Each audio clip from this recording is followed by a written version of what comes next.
You are listening to the Motherhood Unstressed podcast, and I'm your host, Liz Carlisle. Thank you so much for tuning in. I am so glad that you're here, and I'm so excited to share this week's guest with you. Not only are you going to get a primer on the future of AI technology in healthcare, but also some really wonderful parenting techniques from someone who knows what they're talking about. Speaking with Viome CEO Naveen Jain on parenting, legacy, and making illness optional. Now, Naveen is an entrepreneur and philanthropist driven to solve the world's biggest challenges through innovation. And as CEO of Viome, he's using artificial intelligence to analyze an individual's gut biology, gain insight into their health, and offer personalized food and supplement recommendations based on those test results. Now, in this wide-ranging conversation, we're discussing all kinds of things, but the key parts that I want you to walk away with are the sections on parenting, legacy, and especially how AI is primed to drastically alter the future of healthcare as we know it. Now, the name Jain might be familiar to you. That is because I had his daughter Priyanka on a few episodes ago. That's episode 323, and that was to discuss her company, Evie, which is a vaginal microbiome test kit that you can do at home to gain insight into your health. So you can see a trend here in this family. Not only are they on the cutting edge of tech, but also healthcare and how to make healthcare more bio-individual. I think that is truly the future of healthcare and where it's going. And probably one of the most interesting, most fascinating parts of this conversation is the brand new stuff that Naveen is coming out with, the diagnosis and treatment of oral cancers, which will soon be able to be diagnosed through a saliva test. So this is fascinating, cutting edge stuff. And again, I love giving this to you, not only for your benefits, you can take this knowledge and implement it, but then so you can turn around and help your friends and family who might have no idea that something like this even exists. And so for me, this is really exciting. This is a meta moment where I get to speak with someone who, you know, is just such an incredible light in the world, and then share that with you so that there is this positive ripple effect that goes off into the world. So you listening is a part of that circle. So thank you for tuning in. Thank you for sharing it with a friend. And of course, if you haven't already, thank you so much for taking 30 seconds to leave a review on Apple Podcasts. Please enjoy this episode with Naveen Jain. Well, hello, Naveen. Welcome to the show. I'm so glad that you're here. But first of all, Liz, it's a complete honor to be speaking with you. Yeah, I mean, I'm falling in love with your family. Priyanka, we were just talking, was on the show to talk about Evie and that brilliant company that she started. But we're here today to talk about your company, Viome. Can you take us back to 2016, 2015, when it was just kind of getting started? How did you know that this was the way you wanted to go for something that's so avant-garde? I would imagine investors would probably be like, well, I don't know about this. Well, first of all, one of the things I do is that every time I start a company, I ask myself three questions. Why this? Why now? And why me? Right? And the reason is that having done about 7 companies, and no 2 companies I start are in the same industry, because I fundamentally believe once you become good at something, once you become expert at something, you become useless or incrementalist. That means you can be 10% better than anybody in the world, but you'll never be 10 times better. To be 10 times better, you have to challenge the foundation of everything that experts have taken it for granted. And to do that, you have to rethink, recreate what others have actually believed that cannot be changed, right? And in this particular case, 6 years ago, working on a space exploration company to settle on the moon and Mars and beyond, really how to create a multiplanetary society. And I'm thinking, what should I do next now that will fundamentally change the trajectory of how humanity is going to live? So I always ask these questions. So why this is a simple question that says, God forbid, I'm actually successful in solving the problem that I set out to do. Would it help 1 billion people live a better life? And the reason you do that is anything you do that can help 1 billion people live better. You can create a $500 billion company, but you don't go start and say, hey, I want to create a $500 billion company. What should I do? So making money is actually a byproduct of doing things that makes people's life better. And I think to some extent, Liz, I would say you are doing exactly the same thing. Instead of focusing on making money, you're saying, what can I do that will make the mother's life better, make them unstressed, if they can somehow be better, you will figure out how to make money from it. But you don't go out and say, I want to make money. What can I do now to sell this to mothers, right? My point is you stay focused on doing that things that matter, and everything else will fall in place. And then actually, I'm going to give you the framework, and then I'm going to apply it to Viome, because that actually will tell you why we did that, right? Why now is the second question you ask. And here what you're asking yourself is, what had changed in the last 1 or 2 years? But more importantly, what do you expect to change in the next 3 to 5 years that will allow you to solve this problem at scale? That means, what are the technologies, what are the things that are trending in a way that in 3 to 5 years, they will be absolutely ripe to be able to solve at a scale that couldn't be done today? That means, can this problem would have been solved a decade ago? If this problem could have been solved a decade ago by someone else using the same technology, then you are actually probably looking at the wrong problem, because somebody else would have done it. So it has to be something that could not have been done a decade ago. And the last part is the most important part. You ask yourself, what question are you asking that no one else in the industry is asking? Because the questions you ask is the problem you solve, right? So if you go out and say, hey, how am I going to be different from what everyone else is doing? Because you don't want to be a commodity. I say, I'm going to be just one of many. You want to say, what is my unique selling proposition? What do I uniquely bring to my thinking, to this table that no one else has done? And I'm going to eventually ask you, how would you answer these 3 questions about what you are doing? But not yet, so keep thinking. Because I think your audience need to know these 3 questions of you. Why did you start this? Why did you start when you did? And why do you believe you are the right person to be doing it? Right? Wow. And so in our case, we said, Viome, our fundamental belief was, what if we can prevent and cure chronic diseases, including cancer and aging? Would that help 1 billion people live a better life? And the answer is 7.4 billion people. If we can solve that problem, that is a problem that's worth solving. And despite us sitting in the midst of pandemic, people no longer die from infectious diseases. I mean, this is a once in 100-year thing. People every day are dying from heart disease. People are dying from depression and anxiety and diabetes and obesity and cancer. And every one of us is going to die from a chronic disease called aging.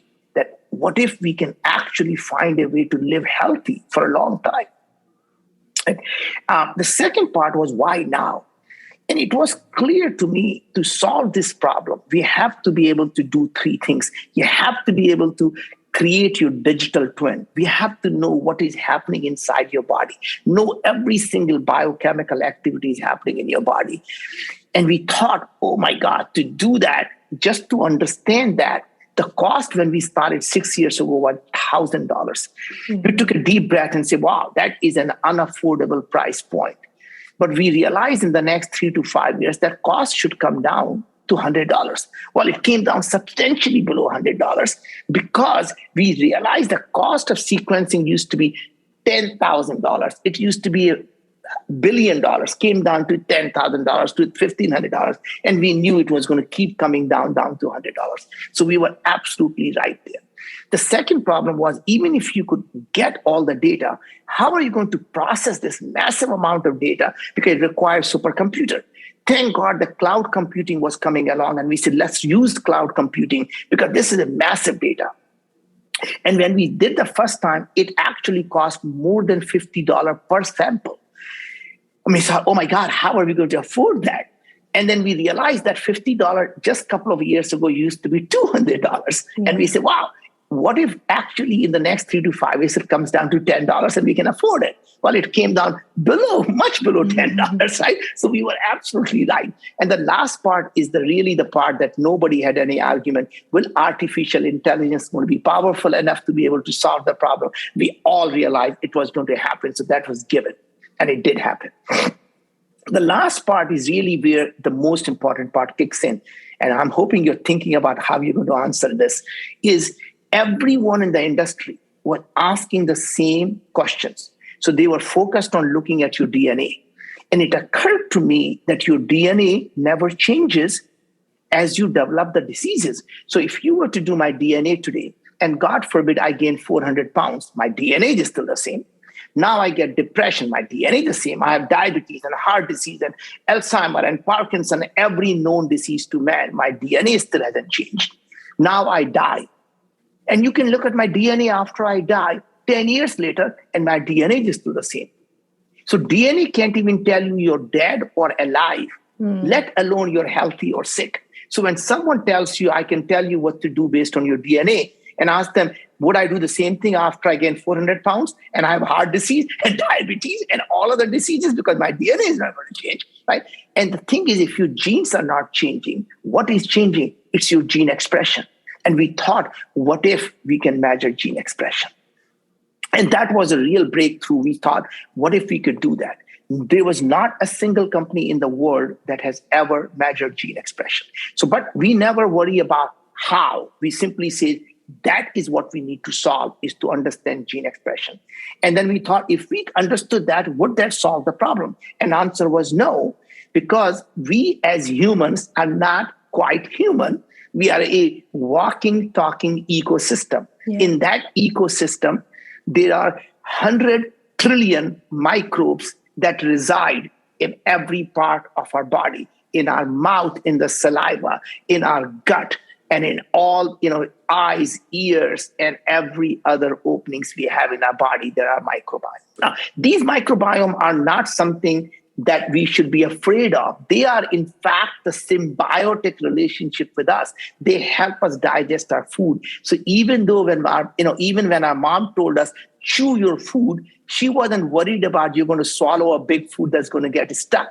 She knew, she was a scientist, that when you chew your food, you're mixing the oral microbiome, you're mixing the saliva with the food and allowing the oral microbiome to actually pre-process your food so it is ready to be digested. It is a part of digestion, is chewing your food and letting the microbiome in the mouth actually start to process the food, right? And that is literally what happens. So we thought, what if we can also understand what is going on with the microbiome? Because now, if you were to look at every single disease, and by the way, anyone who's listening to it, Liz, they can Google for themselves.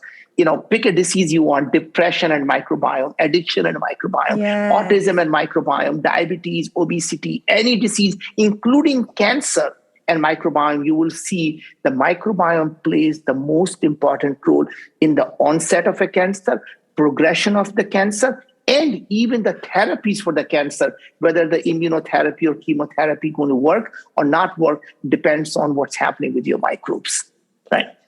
Wow. Now, we said, oh my God, if microbiome is so important and everyone believes the same thing, then what are we going to do differently? And it turns out it was identical problem. Everyone who was analyzing microbiome was focused on the same wrong thing. They were focused on trying to find out what microorganisms are in your gut, what microorganisms are in your body. And it turns out that, if you look at multiple organisms, they could be producing exactly the same thing. So you can look at thousands of organisms producing the same toxin that's making you sick. Just like the human beings, you could have 10,000 people doing exactly the same work. What if there are 10,000 different organisms that are producing the same thing that makes us sick? So instead of looking at what organisms are there, what if you can find out what they are actually producing that is making us healthy or making us sick? And that will solve the problem. So we set out to understand not who the microbes are. We don't care whether what's the name are, because the same organism can do something good in your gut because it's a good environment, and something bad in my gut because I have a toxic environment, right? Just like the human being. You take a good person, you put them in a bad environment, they do bad behavior. You take a bad person, put them in a good environment, they do good behavior, right? And organisms behave the same way. And that is fundamentally what we set out to do 6 years ago. It took me a year There was no company, there was no technology that could measure gene expression. We were very fortunate that I had a good relationship with the national lab at Los Alamos National Lab, where they were working on a biodefense program. And I was able to find the technology that they have developed over 10 years, multi-billion dollars taxpayer money that was spent on protecting our country against the bioterror. And I was able to convince them that we can use the technology to help billions of people and every single person around the world live healthier life. And they were convinced that I had a good intention, and they gave us the perpetual license to the technology. And I started the company about 5 years ago, and amazing things happened. We have over 300,000 people who have already benefited from it. Wow. Every month, we have tens of thousands of new people coming along who are benefiting from it.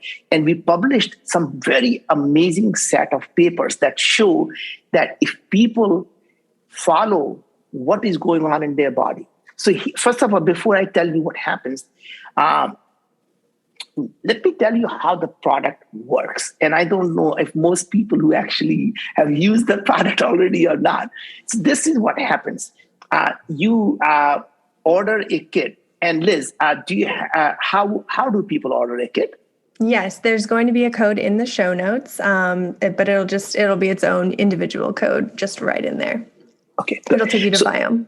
Good. So you are able to order a kit from Viome. Please use the code that Liz is going to give you. Not only is going to give you a discount on the price that we sell for, it also helps the show that brings you this knowledge. So I want you to know that this is the kind of things, if you don't support, then all of us lose out, because, to some extent, we all have to be able to create and build a business.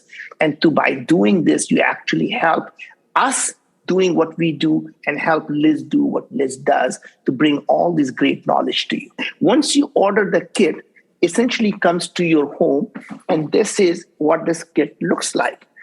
It's really easy, simple. Imagine living in a world where illness is optional, and it's really easy to be able to collect the samples.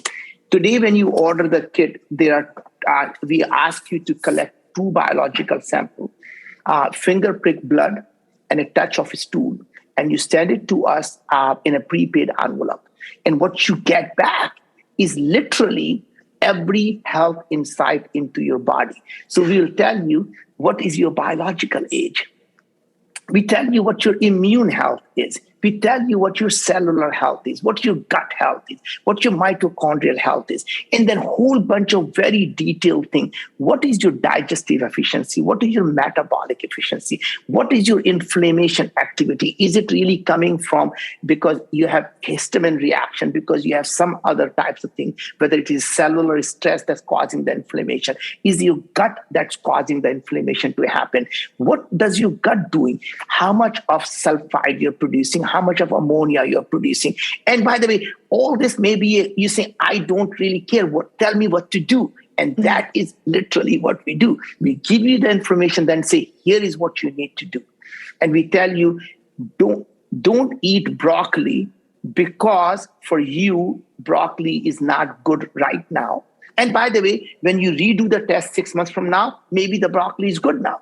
So what we do is, we look at what's happening in your body, tell you what foods you should eat, and we tell you, more importantly, why, and why is for you, what foods you should avoid and why.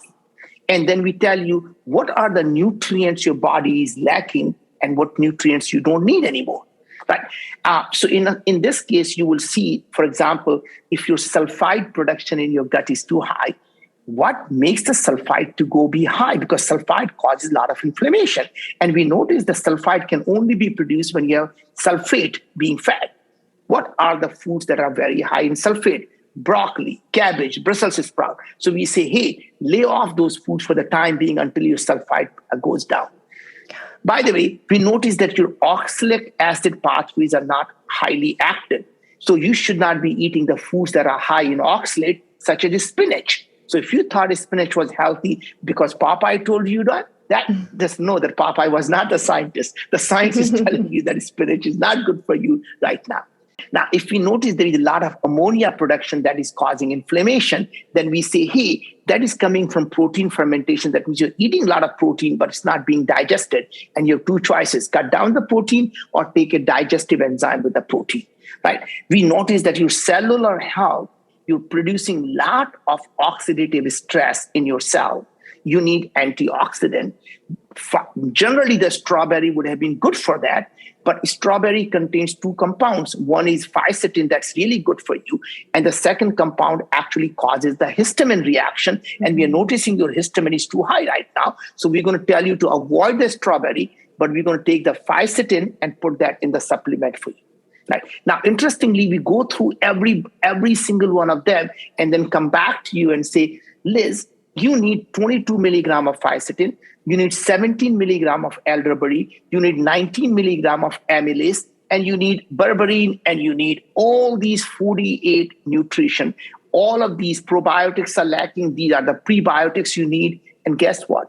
We make them for you on demand with only those ingredients in that quantity, robotically made to order, and we ship it to you. Wow. And literally every single month, you get a packet that's made just for you right on the spot. And every time you do a retest and we say, oh, you know what? Instead of all these 49 ingredients, you only need these 35, but you need another of these 14 now, right? So as your body changes, we change them. So everything, by the way, you need vitamins, minerals, herbs, food extracts, digestive enzymes, amino acid. And then you also get another packet that has all the probiotics and prebiotics. And so every single probiotics and prebiotics you need, you get them here. Now imagine if you were to just buy one probiotic, you go to Amazon, it's $50. Any prebiotics about $40. We sell you these custom made things for $49.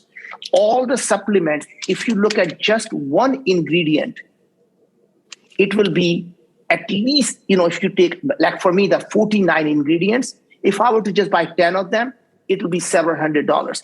Yeah. All the ingredients that we need actually is for $99. And you can combine them both for $149, right? So we try to make it as possible, as affordable as we possibly can. Remember, every single capsule, every single thing is made for you. There is no pre-made stuff here, right? Mm-hmm. And even though it is, done robotically, it's extremely expensive. And we try to sell them to you at almost as close to our cost as we can, because we want to be able to help as many people as we can. And as we get more time, I'll be happy to tell you why it matters a lot to me. It's so striking to me how many light years ahead you are of every doctor's office, of every functional medicine doctor's office. I mean, you go in now to a functional medicine doctor and you're taking 6 to 8 vials of blood to get these types of results. And you're talking about 2 biological samples that you send in the mail. I mean, this is just incredible. Do you think it's your experience, your history in Silicon Valley and everything that you learned there from Bill Gates and everyone else, where you see things so high level, but at the same time, it took that relationship that you had with that lab to be able to bring it to existence? What is it about you that's so different that you're able to transmute these good intentions and pair it with this, immense knowledge of data, big data, and how to use it for the good that created this? Well, honestly, it is, to me, I won't say it is about me. First thing is that technology is moving so fast. The most doctors are not even aware of what is going on. Yeah. In fact, the sad part of our whole medical industrial complex is that our whole medical industrial complex benefits when we are sick, and no one actually benefits when we are healthy. So think about it. If our doctor made sure we never get sick, how would he ever get paid? How would the hospital get paid? How would the pharmaceutical companies make money? There is, I'm not suggesting these people are just bad people, but the system is really designed for not to incent them to keep people healthy.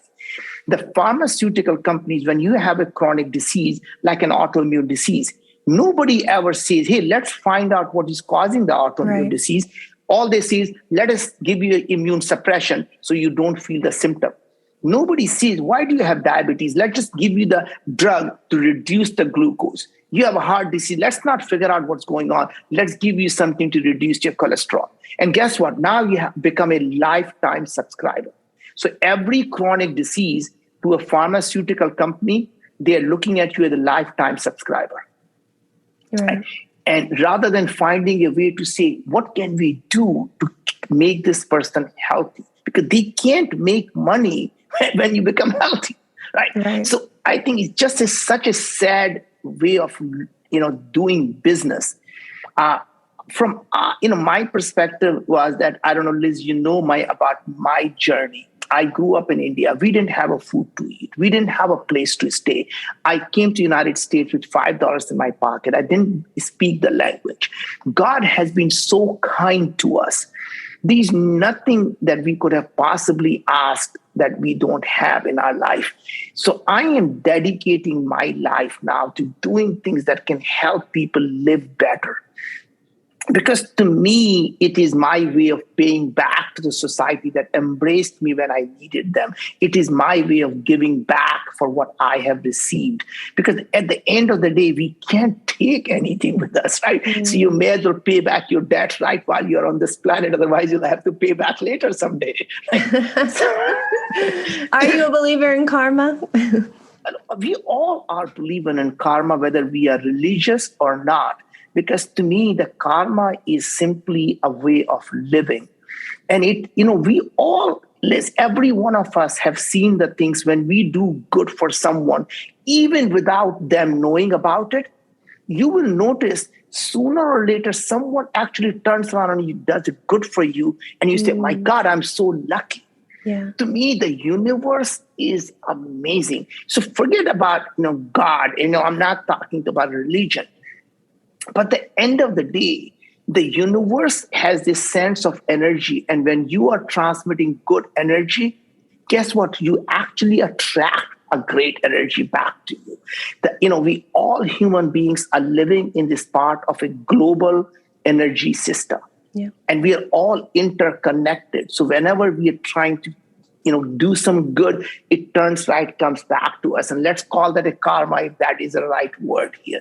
But to me, I believe if you do anything with a great intention, so it's not about just doing good, it has to be doing good with a good intention.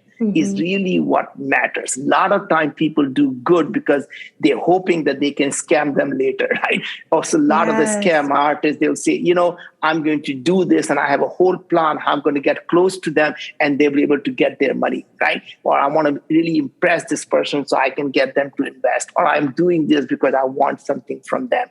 To me, that is not a good deed. A good deed happens when you do good with a good intention, with expecting nothing back. Because the minute you expect something back, that means really intentions are no longer noble. Yeah, that reminds me of Robert Greene's 48 Laws of Power. And it's all about that, like how to scam other people and what to avoid. And, how some people are victims, other people are wolves. And, This is just the system that we exist in on Earth. But then I speak to people like you who seem to operate at a much higher level of existence, more so about energy and intention. And that has clearly paid off for you in your life, in your professional life, and in your family life. Yes. If we're to look at all the accomplishments I look at as a father, and it doesn't matter what I have done. To me, the biggest satisfaction and the biggest source of happiness I get is watching our children actually continue on the legacy of continuing to do good in the world. And I don't want to sound arrogant.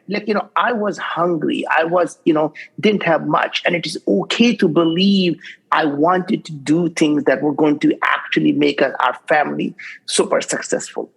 Our children grew up, in no doubt, in a very affluent family. And I would be lying if I told you anything otherwise.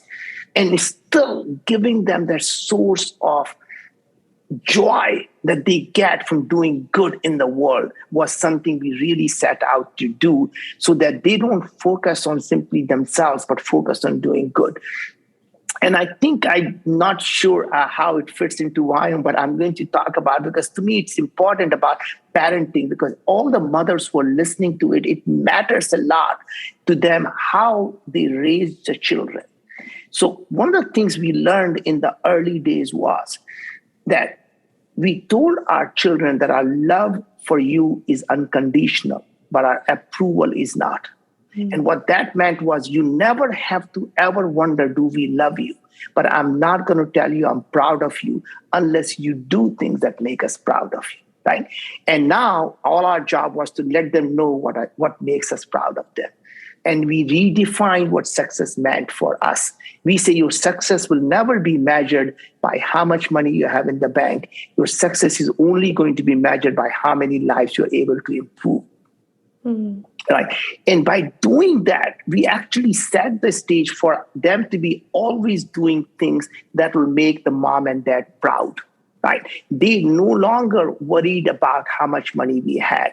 We told them that your self-worth is not going to be how much you own. Your self-worth will come from what you create. And if you own a lot and you haven't created anything yourself, then you're still a parasite on humanity. So just don't be a parasite. Go do things. And again, if you do things that make people's life better, not only you're doing a great service for the society, this is how you create a long-term sustainable business. So I'm not suggesting they actually become a nonprofit. They go out and do things. What I'm suggesting is only create businesses that help people live better. And the reason for that is also to create for-profit is, if you want to do a small good in the world, you do a nonprofit because you're going to sooner or later run out of money and you can't scale. The profit is what allows you to help more people. So if you can help 100 people and generate just enough profit to help 1,000 people and generate more profit to help 1,000,000 people and generate more profit to help 100 million people and generate more profit to help 1 billion people, guess what? You're helping 1 billion people and you're generating more profit to help more people. And that's how you create a great company together, right? So us parenting was our goal was simply to let them know what matters to us. And as you know, you spoke to one of our children. So our oldest son is 31 and he's already built 3 companies, all centered on affordability for middle class.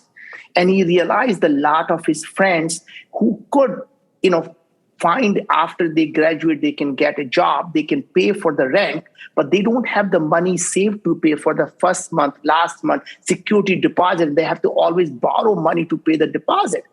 And he said, what if we can come up with a system where you simply pay $5 a month insurance, and the insurance can basically cover the landlord for first month, last month, and security deposit. So you can now simply pay your rent plus $5, and then now you don't have to come up with the money for deposit. Wow, it's brilliant. And this brilliant, right? And the second thing, he said, look, now that you're paying a rent, most people feel I'm just wasting my money. And he said, what if you can create a credit card? When you actually pay the rent on a credit card, landlord gets the full money. You earn the point on the rent.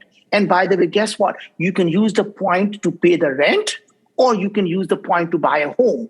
So now you're no longer simply paying the rent. You're actually earning those points. You can use them for airlines. You can use them for hotel, or you can use them to buy a home. So he created a credit card called Built, where every time you pay using Built, he actually goes out and earns the points. Now, very clever, but guess what? It is now landlords love it because they are able to now collect the money faster instead of waiting until 7th. And the renter loves it because now they can easily pay and earn the points on it. And everybody in the ecosystem benefits, right? And, that's our oldest son, 2 great companies. And then by the third company he created is senior care, which is, he realized that a lot of the seniors cannot afford to have a full-time nurse for themselves. But what if you can have 5 or 7 people in the neighborhood, they can just share the nurse like Uber, whosoever needs it, they press the button, the nurse goes there, but other times the nurse can help other people. So Uberization of healthcare allows them to create a senior care, right? Right? God. And so my point is, these kids is starting to look at what will make people's life better and creating the businesses out of that, right? Our daughter that you interviewed, and hopefully if you have not watched her interview, she created a company called Avi, which is all about women's health, because no one actually have cared about women's health. Most of the trials are done on men. And in fact, women weren't even allowed to be in the trial because they were supposed to have all these different issues that you couldn't be bothered by, right? Mm-hmm. Right. My God, what if she has her period and how are we going to control for that? All these things. And what if she was pregnant? What if she was this? And we don't want to be bothered. So let's just use men, right? And by the way, that's the reason a lot of the drugs just don't work as well for women as they work for men. So she started a women's health company after her previous company she did to remove the gender bias in hiring using AI. And she's a Stanford grad. She's a Stanford Mayfield fellow. She's a Stanford STEM fellow, right? Just an unbelievable daughter, right? And our youngest one also went to Stanford and he became a Schwarzman scholar and actually now learning and doing a company around fintech. How do we make the house mortgage payment easy? Because your mortgage payment keeps getting sold and sold and sold. How does the person actually keep track? They made it really easy to be able to, for you to be able to actually work on pay your mortgage payment. But point I want to make is that I look at them and saying, we did something right. Not because it allows me to focus on doing good for the world, but we actually created a wonderful children who are going out and doing more people. So as I say that as us as parents, it's our job not just to simply leave the better world for our children, but in addition, we also should leave the better children for the world so they can continue to do that good in the world. That is just so beautiful. And like you talk about scale and how can you scale your businesses, and really like you are scaling that good intention, those brilliant insights that you've had your entire life through your children, and be really leaving a legacy that is I think unmatched. I mean, I haven't heard anything like this in any family. I mean, this is incredible. Is that really when you get to the core of who you are and what you want to leave with the world? Mm-hmm.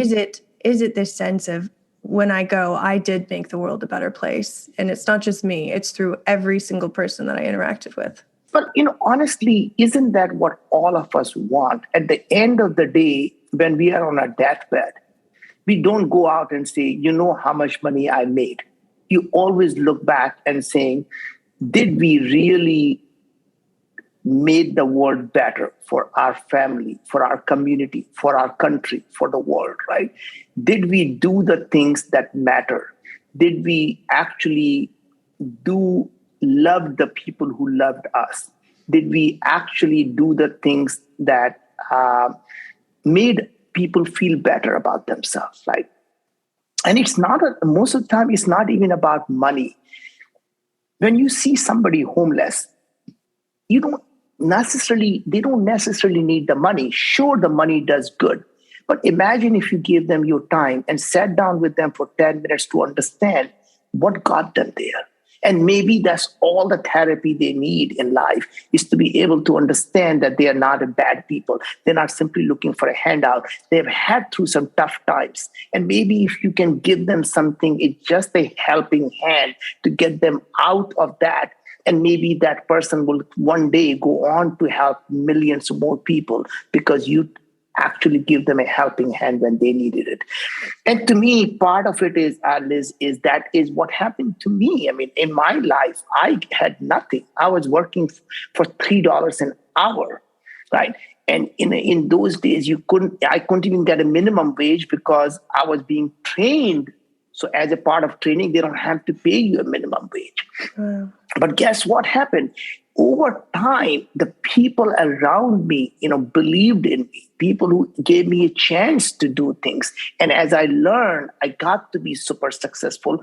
And now I have to feel that that's the debt I have, that I need to help as many people as I can. Because if I did that, then at least when I'm on my deathbed, I don't say I simply was a taker. I can say I did what I could to give back.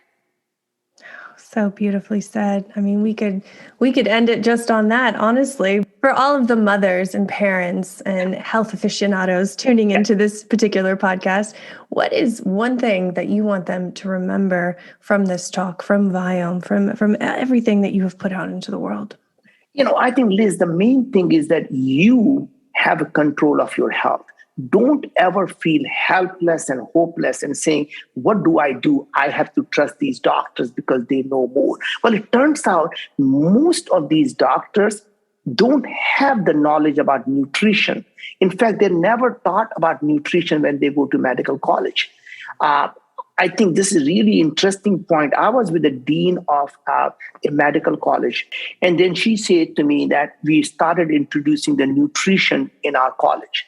And we got the letter from the AMA that they're going to decertify the college if we're going to start teaching people about nutrition, because you need to be teaching them about how to prescribe the drugs, right? Because to some extent, the doctors are not that they start with a doing good intent, but by the time they graduate, only thing they have learned is if there is an ill, here is a pill.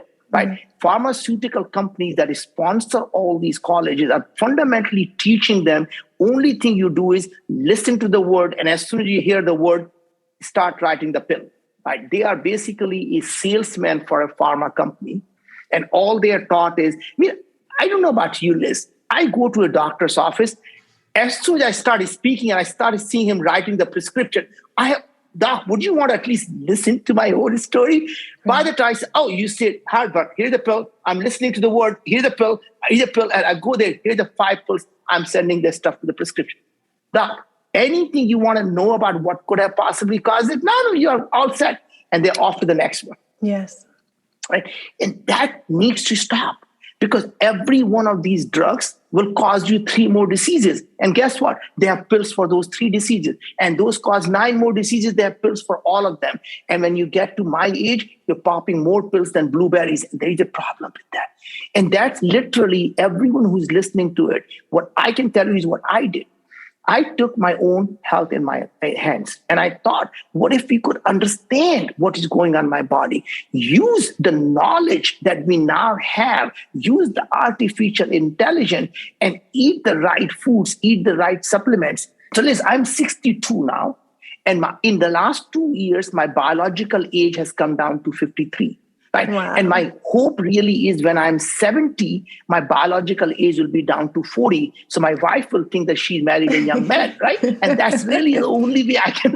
That is the goal. That's the goal, right? So my point is, it's not about reversing aging. It is about reversing biological aging so you can live healthier. Doesn't mean I'm going to live to be 500 years, but I don't want to be living sick. I don't want to be in my 80s and have to walk with a walker. I don't want to be the person who cannot do things and who is lack of energy.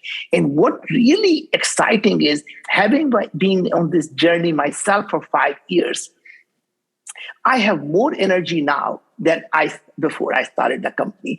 I actually lost 25 pounds. I feel good. And, the best part is my mom, who has all the different pills, she's now weaning off them because now she's starting to get better. And I keep thinking, if that's all I achieved, I have done my part, because my mom actually starting to believe that I'm a doctor. And I said, you're a young man to your wife, you're a doctor to your mom. I mean, that is success. And the point I'm trying to make is that at the end of the day, if we can help tens of millions of people to prevent diseases, to be able to, diagnose diseases. And by the way, one thing we didn't talk about is that as we're learning from all the people, every single person who joins us today benefits from the 300,000 people that came before them. And they become part of that group that helps everyone before them and everyone after them. So everyone who joins benefits the humanity, not only just themselves, but benefits the humanity as a whole, because now we are starting to learn what is causing people to have a disease. And I'm going to announce, which I shouldn't be doing. Actually, we now got the FDA breakthrough device designation for actually diagnosing the stage 1, the earliest possible cancer for throat cancer and oral cancer with saliva. And we're going to be launching that product in the first quarter of next year. And you'll be able to spit in a tube and we'll tell you have a cancer. And now we are adding other cancer, breast cancer, pancreatic cancer, lung cancer, GI cancer, head, neck, shoulder cancers to it. We'll be able to, look at the diagnosis of the IBD, even the, colorectal cancer or pre-colorectal cancer like colon polyps or IBD or IBS, to be able to diagnose them early so we can actually still cure them rather than actually go down the path of chronic disorder. We are actually now developing the vaccines and drugs for the diseases that never were cured. So we actually found what was causing the autoimmune disease. And we actually went to GSK and said, look, we know what is going on. Would you develop a vaccine against it? And they actually licensed the technology developing a vaccine. Then we went with the colorectal cancer and we saw exactly what is going on. And they're developing a vaccine for that. Now we're looking at the drugs that, we found the target that causes people to have IBD and IBS and various diseases. And now we are working to hope some pharmaceutical company can help us develop the drugs so people don't have to suffer for the rest of their lives, right?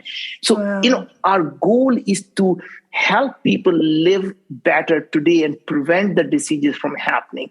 And then if they do come to us much later because they didn't know about Viome, and they come to us later, to be able to diagnose them soon as possible. And possibly if they come to us much later, to be able to find a cure for them. And that's the only way, because we can't get everyone, not everyone knows about Viome, and they're going to come to us at different points in their life. And we want to be able to help them in every part of their life when they come to us. Well, and I love hearing this because it's like, I was worried because you are kind of going against Goliath with the pharmaceutical companies, but at the same time, it seems like you're bringing them in as an ally so that you no longer have enemies to go against. You're actually having these powerful allies that are going to help you help as many people as possible. Like that to me is just amazing and exciting. And I cannot wait to see what you develop in the next 10 years, especially as you hear, cancer rates skyrocketing every time you turn around. That's right. I mean, that is a fundamental problem is younger and younger people are getting cancer. Younger and younger people are actually developing, diseases that we never thought people would. And the part of it is, our nutrition is bad. Environment is polluted. Stress is causing the things. People are not getting enough sleep. So, all things have to come together, because when you are stressed, you release the glucocorticoid, the stress hormone, and your microbiome convert the stress hormone into the hormones. I mean, that was really surprising, Liz. I just want to have to share this story. 2 weeks ago, I was looking at the scientists and they were so excited. They said they found exactly what was going on inside the gut, that our microbiome was converting the glucocorticoid into testosterone. In locally, the testosterone was causing the lesion in the gut causing IBD and colorectal cancer. And it occurred to me, I said, I remember glucocorticoid. Isn't that comes from stress? He said, yes. And I said, my mom was right. She said, don't stress because stress causes you cancer. Now we actually know why. Wow. Oh my God. Full circle moment. That's incredible. So my point I'm trying to make is that to live healthy, you have to actually eat the right nutrition. You have to actually de-stress yourself doing meditation. You have to sleep well, because that actually gets your body to recover and your memories to be, and your brain to be detoxified. And you have to also move. Like yoga or walking, you have to do all of those things to stay healthy. It's not that you simply take the supplement and eat the right food and then you actually and everything else fall in place. So this is the one leg of the stool, and it's really important leg of the stool. But just remember that it's not that you can avoid other things. You also have to do other things to stay healthy. Yes, but having the knowledge and then implementing that knowledge is everything. Yes. Naveen Jain, this was an absolute pleasure. Thank you for the work that you do. Thank you for the parenting and the companies that your children will continue to produce, I'm sure, in the future. Thank you so much for being on the show. Thank you, Liz. You're so amazing. And I hope that, this kind of knowledge continue to serve more and more mothers. So if there's anybody who's listening to it, please share this, because this is the more people who listen to it, the more people will benefit from, not just from me, but all the other guests that you bring in here who have tremendous amount of knowledge. You have been listening to the Motherhood Unstressed podcast. Please be sure to rate, review, and subscribe to this podcast.